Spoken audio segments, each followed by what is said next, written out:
The person in the sound room is going like this to me, so I think that means it's time to start. So now that we've started broadcasting, I have to actually start on time, regardless of whether people are still out talking in the entryway. Yeah, no, it is. And so we will go ahead and be back in the book of Daniel. Daniel chapter 6. And what we'll be looking at today is actually probably one of the most famous stories in the Bible. If you grew up going to Sunday school, then you've most certainly heard this story before. One of the things, though, I do hope to do as we go through Daniel is, the book of Daniel is 12 chapters long, and it's filled with a lot of things that are very familiar to a lot of church-going Christians, and then it's also familiar with there's also a lot of unfamiliar stuff as well. And so obviously what I hope to do is take the unfamiliar stuff and familiarize ourselves with it. Take the stuff that's familiar and hopefully have a deeper understanding of it. Maybe even correct some misunderstandings about it. And then also, of course, find a way to really apply it. Okay? Because remember, one of the things we said is, Daniel, his life is very long. When you look from the first story in Daniel to the last one that we're going to look at today, he goes from being probably a teenager around 15 years old to, in the last story, being a man in his 80s. What that means is that he lived a very long life, very productive probably, and yet we have 6 chapters. We have 6 events in that, that 65 or so year period. We have those 6 events, and one of them really is his friends in the Shadrach, Meshach, and Abednego in the furnace. So really in Daniel's life, we really just have 5 things. And what that means is that God has directed the writer of Daniel to record those 5 things because they're important, because there is something very specific that God wants his people to get. Remember, there's lots of stories the Bible could tell. It doesn't tell them all. Many things happen to various people that we don't know about. Just think about Jesus' ministry. I mean, he had a ministry for probably around 3 years. Think about, we know some of his miracles and some of his teachings. Think about how many of them we don't have. Okay? But you can't record everything, right? Otherwise the Bible's in this huge volume of books. So you have to be selective in what you write. And so we need to look very carefully about what God has revealed to us and see what God's trying to teach us. And so we have looked at how Daniel, he was taken from his home and he was put in the Babylonian educational system to prepare him to work in the government. Probably because he had a combination of the fact that he was already somewhat educated, being from a wealthier family, yeah, and also from the fact that he probably showed some, they probably interviewed people, talked to people, he probably showed some potential, and so because of that, they put him in this program, and he did end up becoming a part of the Babylonian administrative state. Now, we looked last week at how that estate eventually came to an end. Okay? So you had King Nebuchadnezzar, you had Daniel, who became one of the top advisors, most trusted advisors to King Nebuchadnezzar. We saw that the things that Nebuchadnezzar was taught, he had to go from a period where he looked at himself and his gods as supreme, and he had to come to a place where he started to see God, and not just any God, but specifically the God of the Hebrews, God of the Israelites. He had to see that God as supreme, in control of everything, to see that even he himself, with all his power and glory, only was in the position that he was in because God had put him there. And we saw last week at how successive kings of Babylon did not get that. And we saw last week about how Babylon finally fell. And we talked about the well-known story of the handwriting on the wall saying that God has weighed your kingdom. It's found wanting. It is going to end. And that very night, Babylon fell to the army of the Medes and the Persians. Okay? Now, one of the things I did say last week is that I think it's very important that the Bible be accurate historically. Okay? Because we don't just practice a religion that we happen to think is a good idea. There are a lot of people who that is the way they view religious systems. Like, you follow or don't follow whatever religion makes you happy. I think that is a very, or like works for you, or makes you a good person, or provides you fulfillment, or something like that. That is not the way that you look for what you follow. Christianity says you follow this because it is true. Okay? The God that the Bible describes really is the God that exists. The things that his word records actually really happen. They are true. And even if you don't like them, even if there are things that maybe at first glance you're uncomfortable with, it doesn't really matter. Okay? You don't get to reject part of it or all of it simply because it makes you uncomfortable. It's true. And so therefore, if there's things about it I don't like, I need to change my opinions and my feelings, not just go shop around for whatever, because believing a lie that makes you feel good is not beneficial. That's true, that's actually true in every, I think, sphere of life, but in particular when we're talking about things of eternal importance. So one of the things I said last week was that, when the Bible says something happens, it did happen. And I mentioned the fact that, there was, for a long time, they looked at Daniel chapter 5, and they said, well, see, the Bible's inaccurate because there's this king, Belteshazzar was Daniel's Babylonian, Belshazzar, that, there was no king by that name. And we talked about how for a long time, how people said negative things about the Bible and said the Bible is historically inaccurate and all that type of thing. You can't trust it.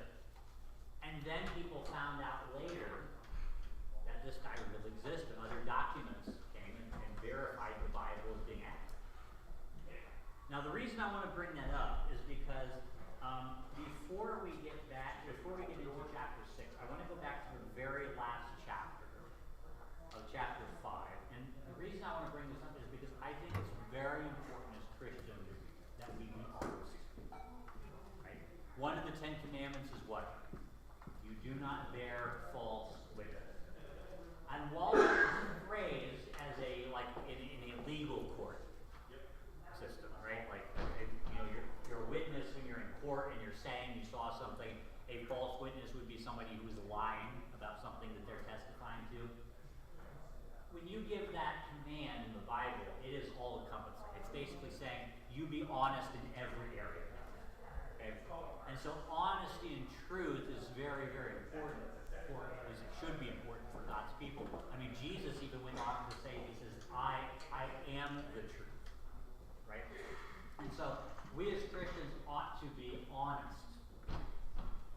And the reason I say that is because I want to mention real quick a historical issue that the Bible has a little bit here that we're not sure what to make of. And this is it. At the very end of chapter 5, in verse 31, it says, "And Darius the Mede received the kingdom, being about 62 years old." We don't know who Darius the Mede is. That's why I don't bring it. Okay? The Persian king that conquered the Babylonians, his name was Cyrus. He's known as Cyrus the Great. You can Google him. There'll be all kinds of stuff. What Cyrus did is he was a Persian, and he conquered the kingdom of the Medes. But rather than enslave them or put them under tribute, he really tried to merge the empires. The Persians were like the head because he's Cyrus, he's the Persian, so the Persians are going to take the lead. But what he basically did is he took a lot of the leadership of the Medes and incorporated them into his administrative state. And so he kind of merged it. That's going to be important because in parts of Daniel that we're going to look at today, it mentions the laws of the Persians and the Medes. Okay? And so this is so you have the Babylonian Empire then being conquered by sometimes you might just say Persian Empire, you might say the Medo-Persian Empire, the empire of the Persians and the Medes. And this says that Darius, as far as at least Babylon goes, it says Darius the Mede received the kingdom, being about 62 years old. And so this is kind of perplexing because we don't know who Darius is. Cyrus was the actual king. We do know that Cyrus did put a general, like a governor over this area, but his name is not Darius. Some people have suggested that maybe Darius is another name for Cyrus, but Cyrus isn't a Mede. He's Persian. And so I want to be honest about that, and the reason that's important is because when you get to chapter 6 in verse 1, it says it pleased Darius to set over the kingdom 120 satraps, and to be throughout the whole kingdom. Now there are later kings named Darius that actually do rule Persia. There's Darius the first, and there's second. I think the whole thing collapses under Darius the third. Okay, the sequels are never as good as the original. So I just want to be honest about this because this is still here's the thing. We don't want to abandon the Bible because of this, and here's why. Okay, and this is why I want to bring this up. Because there are people out there who will bring what seems to be a historical inaccuracy. All right, Bible defeated, Christianity defeated. Remember, there are a number of other times where there was a question about a historical statement in the Bible that we did not have the answer to, and a lot of people did use it as a kind of a defeater against Christianity. And you may come across, or some of you with children may come across people who bring stuff like this up. And what I want to talk about is how we handle it. Okay? And what we want to, here's how I think we want to think about it. Remember that there have been claims against the Bible before, historically. And a lot of people, they allowed that to destroy their faith. It allowed them to say, well, I'm going to not trust Christianity. And then those things turned out later to be proved accurate. Okay? Just like Belshazzar. Okay? There's a group of people in the Old Testament called the Hittites that for a long time a lot of people did not think existed. They thought the Bible was wrong about it. And it turns out later on you dig up more stuff and you find more stuff, and it turns out there's a group of people called the Hittites. Okay? I guess what I'm saying is the Bible's been proven accurate so many times before. I can't exactly explain who Darius the Mede is, but here's what I can say. If Daniel was right about Belshazzar, I'm going to assume they're right about this guy too, even if I don't have all of the answers yet. Yes? I was going to say, just like Belshazzar, because he wasn't technically the king, right. He was like an acting king sort of situation. Mm-hmm. There could be a similar thing here where you had the Persians and the Medes combined. So right. There was a Persian governor and a Mede governor. We just don't have the record for it. We just don't know. That is the thing. We are talking about things that happened a very long time ago, where lots of records are destroyed and such. And so, but anyway, this guy Darius, he's not the number one, but he apparently has some very serious power here. And so let's go that. One thing we do need to keep in mind, of course, is that we are talking about the Persian government now, not the Babylonian government. Things have changed hands. However, one thing that has remained consistent is Daniel himself. It says that it pleased Darius to set over the kingdom 120 satraps to be throughout the whole kingdom. And over them 3 high officials, to whom Daniel was one, to whom these satraps could give account, so that the king might suffer no loss. talk about more history and government. Isn't that great? It's exciting. Basically, what it's saying here is that the Persians, if you ever Google the amount of territory the Persians controlled, they controlled a wide amount of territory in a time when there is no internet, there are no phones, there's no. So how do you, as a king, control something that's really, really far away? Right. So what he does is he divides his kingdom into, it says here, into 120 sections, and he puts a person in charge of each of those sections. That's what the satrap is. Okay. Now here's why this is important to this story. Okay, are you asleep yet? Okay. All right. Here's why this is important. It says that to keep all of those different people accountable, because the king can't spend every day watching these 120 people that sometimes are very far away. He put 3 people in charge of monitoring their behavior to make sure that they are following the law correctly. And it says one of those 3 people was Daniel. Okay, that's where it becomes relevant here. Okay. So Daniel goes from a high-ranking wise man in the Babylonian government to even a higher-ranking official in the Persian government. You know, it's kind of amazing that Daniel was able to accomplish that, being kind of an outsider. He's a foreigner, he's a worshiper of a foreign god, and yet Daniel just gets promoted and he gets liked by many people wherever he goes. And I do think that, like, if you're a Christian, like, work hard, be competent at your job, be ethical, and you can actually find success even in a world that seems somewhat stacked against you. Because even if King Cyrus and this guy Darius here and all these other people, even if they don't agree with Daniel's religion, you can't argue with results, right? You can't argue with results. And I really do believe that Christians ought to strive at whatever job that you have, whatever vocation that God has called you to, you should be extraordinarily ethical. You should be very hardworking, being the best that you can, being very competent at your job. Remember that no matter what you do, we do it all to the glory of God. And that includes even if you had a government job. Could you imagine if every person in the government did their job,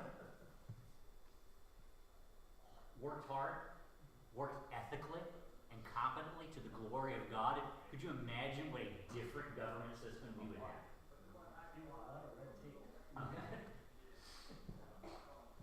Here's the thing, though.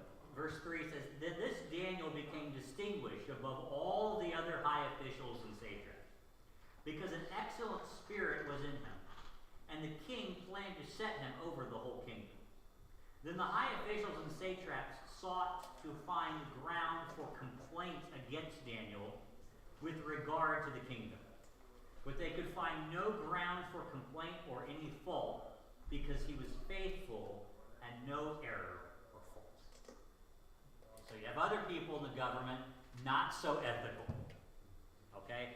Not so concerned with how the nation is actually ran, but are really only concerned about their own personal power and prestige and position.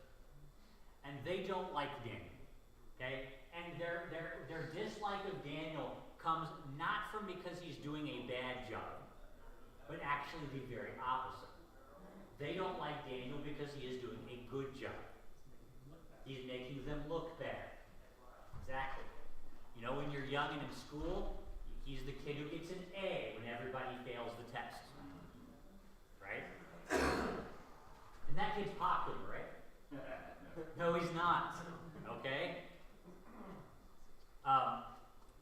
And so Daniel's dislike, it says they're looking for errors, they're looking for things that they can complain about him, but they can't find it.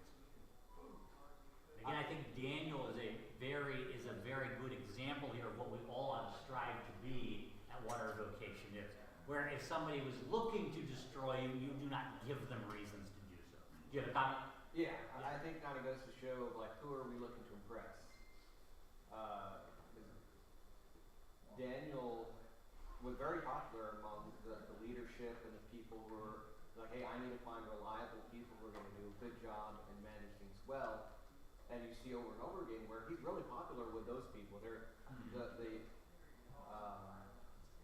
But the people that he was not popular with were those who weren't interested in doing things to the best of their ability, who weren't interested in being honorable, things like that. And it can be tempting to if you are that person who's getting A's on all the tests, and then the rest of the kids in the class are going, we don't like you, it can be tempting in those types of situations to be like, well, I just want to blend in, I don't want to cause any rifts, and allow yourself to begin to seek the attention and approval of the wicked majority rather than the honorable minority, or ultimately the minority of one, God. God, the most important one.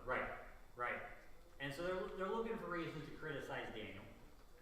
And verse 5 it says, "Then these men said, we shall not find any ground for complaint against this Daniel unless we find it in connection with the law of his God."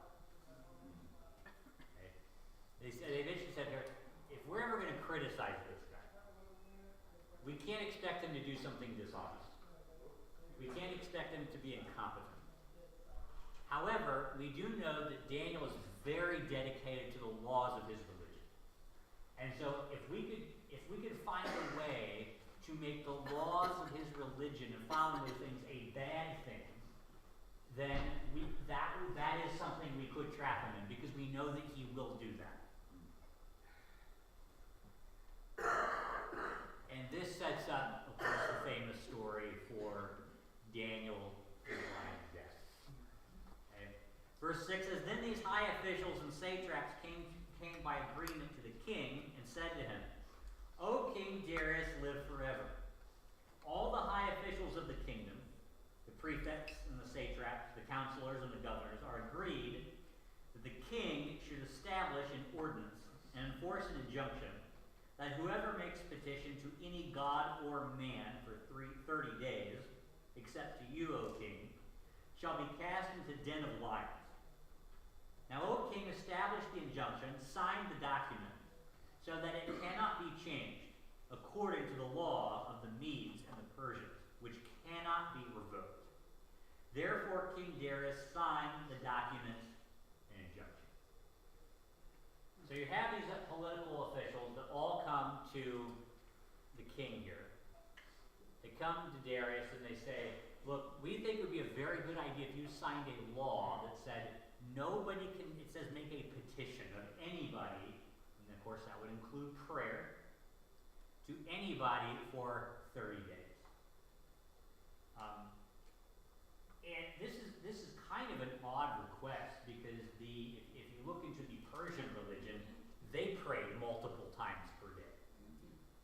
And so this is actually interfering with the whole kingdom here. And so it doesn't explain how exactly they talked the king into this, like what they said the rationale was. Maybe they said, you know what, we've got all these different kingdoms coming together between the Medes and the Persians and these places we've conquered. Maybe they said something like, we need to keep everybody unified to you. So let's just have just 30 days. 30 days, nobody asks of anything except for one person to show who's in charge. Maybe they said something like that. I don't know. Whatever the rationale was, they convinced the king to sign this petition. Now, one of the things it says, according to the law of the Medes and the Persians, which cannot be revoked. That's at the end of verse 8. What that means is that, different government systems are different. Okay? Now, that sounds like I should go without saying different systems are different. But sometimes we do forget that. We assume that everything operates the way we're used to things operating.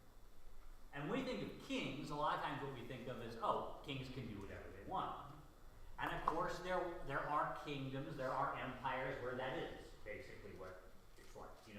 If the king says, kill that person, nobody asks why, or what did they do wrong, or what's the law. They just say, okay, well, the king said it, that's the law. And so, in many places, the king is the law. He makes the law, he's above the law. It does seem that in Babylon, that is what Nebuchadnezzar was able to do, right? If he wants to murder all of his wise men, apparently he can do that, right? And remember he said that, only because Daniel was able to interpret the dream, that got revoked. If he wants to send people in a fiery furnace because they won't bow down to a random golden statue that he just had made, everybody bows down to it because they know he can do it. In our government, we a lot of times talk about what the president can or cannot do and whether things are legal or not. So, what about the Persians here? Well, it seems that one of the laws of the Persians, of the Medes and the Persians here, was that, and this is mentioned here in Daniel, it's also mentioned in the book of Esther as well, this aspect is that the king can pretty much do what he wants, but once he makes a proclamation, once he makes a law, he cannot go back on it. I could kind of see why that would be a good practice, right? So a king's not constantly going back and forth on things. That creates a certain stability, and it makes the king think very carefully about what he does, because he knows that once he does it, he cannot just immediately change it. And so the king of Persia was a little bit more restricted in what he could do and not do than, say, the king of Babylon. Maybe that's why the king of Babylon was the head of gold, and this guy's represents the silver in that statue that King Nebuchadnezzar saw. I don't know.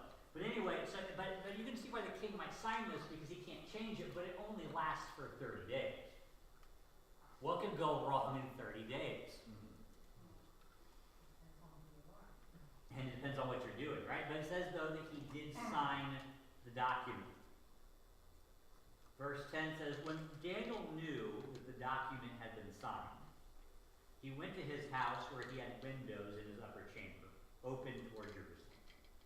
He got down on his knees 3 times a day and prayed and gave thanks before his God, as he had done previously. Then these men came by agreement and found Daniel making petition and plea before his God.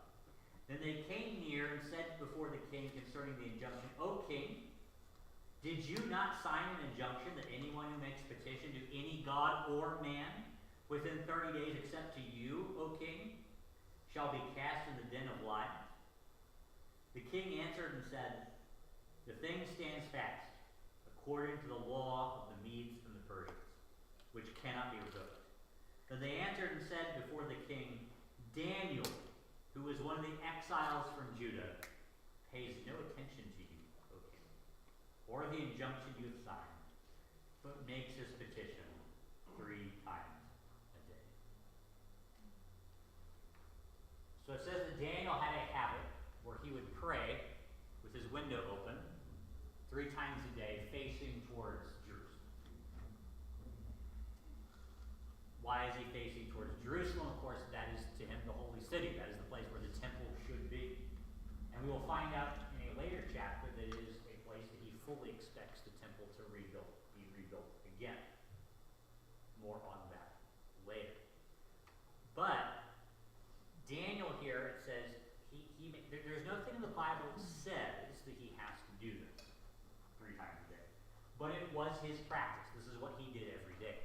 And now all of a sudden this law comes and says you're not allowed to do this for 3 days.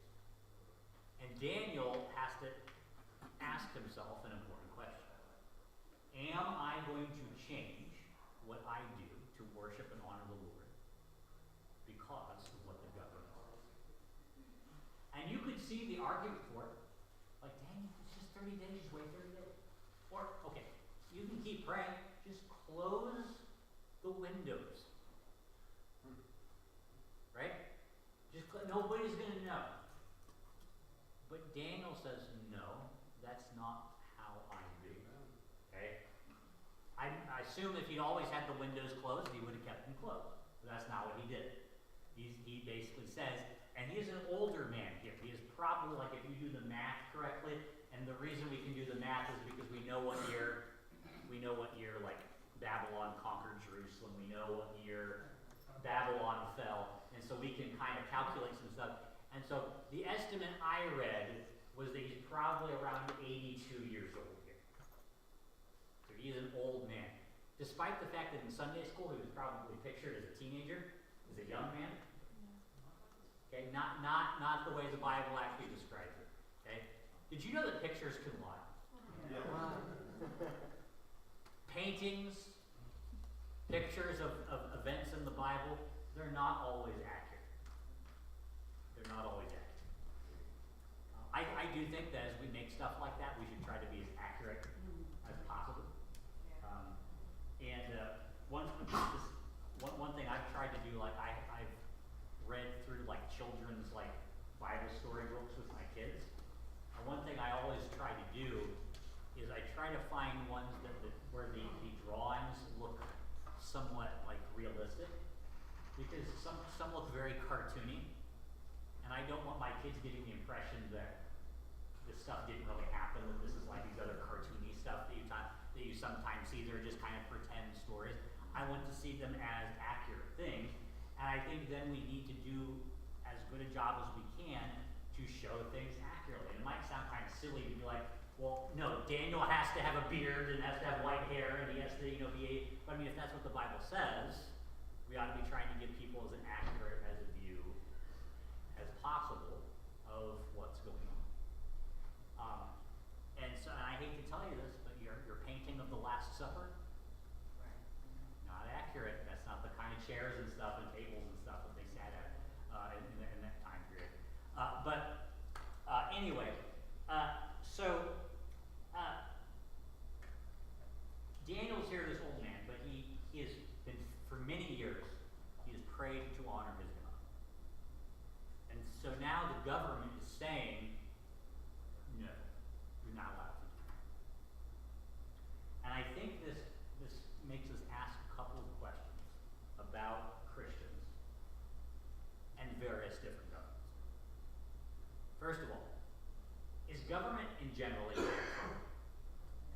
No, it's not. We see that, in fact, can Christians work and be involved in government? Yes, they can. Daniel, his family, probably to one degree or another, was probably involved in the government of Israel. Or Judah, I guess, more technically. Daniel himself is involved in not one, but two different pagan governments. That is because every nation, whether they recognize God or to what degree they recognize God, needs government. Okay? We need protection from outside groups. We need internal order. We need police protection. We need laws. We need people to uphold those laws. We need as much as we maybe hate to say it, we do need taxes to be raised to pay for all of that stuff. That's why Jesus said, render to Caesar what is Caesar's, give to God what is God's. Okay? But here's the problem here. Daniel's prayer life doesn't belong to Caesar. His practicing of the Lord and honoring the Lord and worshiping and praying, that does not belong to Caesar or to a king or to a president or to a Congress. That belongs to God alone. And so the idea here is that government in general is necessary. Christians can and should, I think, if possible, be involved in it. I'd rather have as many Christians as possible involved in government rather than ceding it to non-Christians. And I do think that we should be the best citizens that people can make. However, when the government says you cannot practice your faith, it is at that point you have to ask something. I'm supposed to obey the government, but I'm supposed to obey God too. And when those come into conflict, which one do you choose? And the answer to this is kind of the same answer as when you're at work. If you have two different bosses at work give you two different opposing directives, how do you know which one to listen to? Whoever ranks higher, right? So who ranks higher? The government or God? God does. Okay. What is it? Well, of course, what have we been learning in Daniel? Who sets up kingdoms? God does. Who brings them down? God does. God is the ultimate authority, and so it is He that we follow and obey no matter what. And Daniel knows, it is specifically said thrown into a lion's den if you oppose us, but he is faithful anyway. And this is very important for us to learn because we need to be faithful no matter what the laws are, no matter what the cultural pressure is, or anything like that. We need to be faithful no matter what. And so as soon as these people put this law in, you know what they do. They go to Daniel's house. They go check to see if he's praying. They're super excited that he is. Because now they can go tell the king that there's this guy, one of the exiles of Judah, they call him, who pays no attention to you.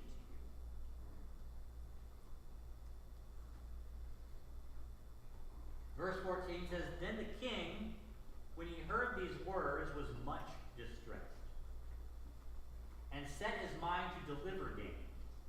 And he labored till sun went down to rescue him.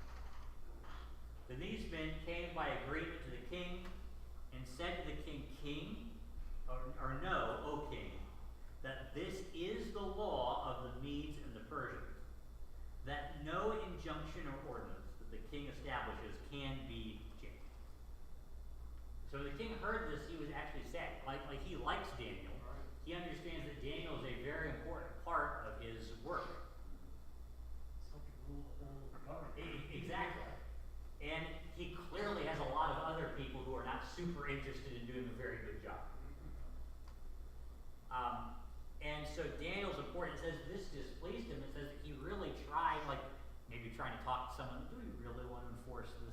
Is this really what we want to do? And of course all these other government leaders are saying, yes, this is definitely what we want to do. And look, you can't change it. So, for the, yes it is. It is. I mean the whole thing was manipulative, right? From the very getting him to sign the law. You know that whatever reason they gave him for the law was not the one that they actually had in mind. Which is probably another good lesson about politicians. Okay, that the things that they're saying, the reasons they say they want to do things is not always really the reason that they want to do it. People follow It's why you can find video of people saying one thing and then you like go back 10 years and they're saying the complete opposite of what they're saying now. Because I mean, in some cases people have just changed their minds and hey, that can be a good thing. But to a lot of them it's like they don't really believe any of this stuff. It's just, taking this position got them power in this case, changing it got them power in this next case. So whatever. So the king has to, for the sake of the rule of law, he has to acknowledge that yes, Daniel should be executed by being thrown into the den of lions. Verse 16 says, And the king commanded, and Daniel was brought and cast into the den of lions. And the king declared to Daniel, May your God, whom you serve, continually deliver you. And a stone was brought and laid on the mouth of the den, and the king sealed it with his own signet, with the signet of his lords, that nothing might be changed concerning Daniel. Then the king went to his place and spent the night fasting. No diversions were brought to him, and sleep flagged from him. So as they put Daniel in this line, they seal the den, they seal it up. The king's last words to Daniel before he does this is, May your God that you serve deliver you. And it says the king is so worried overnight. You ever had something you just couldn't get off your mind? You couldn't sleep because of this? It says he was praying all night, presumably praying to his God. Maybe to Daniel's God, who knows? Because he just said, May your God deliver you. Verse 19, Then at the break of day, the king arose and went in haste to the den of lions. As he came near to the den where Daniel was, he cried out in a tone of anguish. The king declared to Daniel, O Daniel, servant of the living God, is your God, whom you serve continually, been able to deliver you from the lions? Then Daniel said to the king, O king, live forever. My God sent his angel and shut the lions' mouths, and they have not harmed me, because because I was found blameless before him. And also before you, O king, I have done no harm. And the king was exceedingly glad and commanded that Daniel be taken out of the den. So Daniel was taken up out of the den, no kind of harm was found on him, because he had trusted in his God. And the king commanded, and those men who had maliciously accused Daniel were brought and cast into the den of lions. They, their children, and their wives. And before they reached the bottom of the den, the lions overpowered them and broke all their bones to pieces. Happy ending. So Daniel was found not to have been hurt. They unseal it the next day. And because remember, the penalty of the law said you're thrown into the lion's den, right? It doesn't technically say you have to be killed, you're just thrown into the den of lions. He survives the night. He says that God has sent his angel and shut the mouths of the lions. And the idea here, it says that this happened, that God did this because Daniel had trusted in his God. Yeah. And remember, trusting in God when you're under pressure like this isn't doing what is right, assuming that everything will turn out the way you want it to. Trusting in God means you do what is right, and then you just trust in whatever God chooses. Amen. And in this case, he closed the mouths of the lions. No harm came to him. And it says that after this, the king then ordered that those people who had been accused of Daniel, conspiring against Daniel, it says they were thrown to the lions. And it gives the detail that also their wives and children. Okay? What he's trying to do here is he is trying to destroy their entire family line. He's also setting an example for the rest of the Right. Now, is it right to execute people's spouses and children for the things that they have done? Okay? This is actually kind of a hard thing in the Old Testament because you actually see both. You see specific laws in the Old Testament that say that you don't punish people for the sins of their fathers and stuff like that. Okay?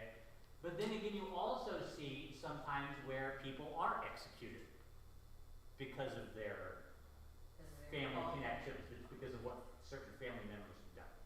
I think there's two things we want to consider when we do this. Number one is that sometimes families are punished together because they are actually working together. Yeah. Okay, so in other words, a lot of times, back in these days, you had like the family business, right? Like today we say, kids, you can be whatever you want when you grow up, but you don't necessarily become what your parent is. And these days, a lot of times families are working very close together, and that a lot of times means that the corruption is a family affair.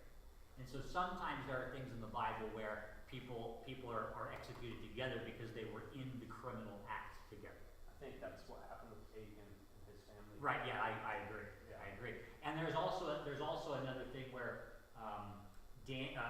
King Saul killed a bunch of people, and then they hanged 10 of his sons. But remember, what were the jobs of Saul's sons when Saul was king? Working in the kingdom, right? Well, there's a second thing we also have to remember is just because something happens in the Bible is not necessarily saying that it is good. Yeah. Some people are surprised at some of the content of the Bible, right? Like there's like adultery and there's rape and there's like all this stuff, and it's like, well, yes, it's in the Bible because the Bible is recording that it happened. It's not saying that it's good, it's just saying that it happened.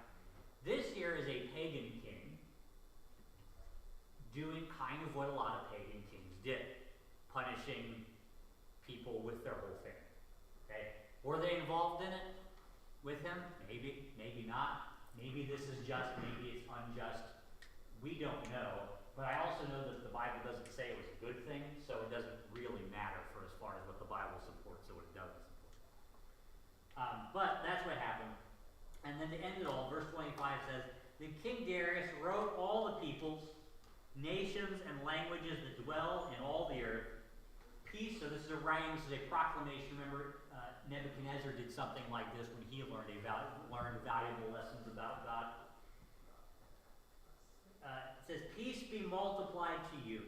Verse 26, I make a decree that in all my royal dominion, people are to tremble and fear before the God of Daniel. For he is the living God, enduring forever. His kingdom shall never be destroyed, and his dominion shall be to the end. He delivers and rescues. He works signs and wonders in heaven and on earth. He who has saved Daniel from the power of the lions. So this Daniel prospered during the reign of Darius and the reign of Cyrus the Persian. Oh, so they do mention Cyrus. So they do mention, at the very end there, it mentions them. It mentions Darius. It mentions as if they are both reigning at the same time. Yeah, one Mede, one Persian. It does sound like maybe Cyrus gave one of the Medes a certain amount of power and authority, and that position probably just faded over time, and we just don't have record of it. There are other people who argue that that should be translated the reign of Darius, and it should be translated slightly differently and say even the reign of Cyrus the Persian, saying they're the same person. I don't find that particularly convincing. Oh, like you have a Mede name. Yeah, and a you're Persian exactly. name. Yeah. I can kind of see that. Now, we've had two pagan kings talk about the sovereignty of God. Yeah, exactly. Yeah. And again, and that's what and that's kind of the theme of the book, right? That God is in charge no matter what's going on, and he's in charge everywhere. And everybody needs to bow and recognize to the sovereignty of the true God. And it is specifically the God of Daniel, the God that Daniel worships, the God of Judea, the God that is revealed in these scriptures. Okay? So now we're hitting a break here in the book of Daniel because these are the stories. Okay? Daniel's a prophet, and what we're going to start looking at in the coming weeks is the prophecies of Daniel. Okay?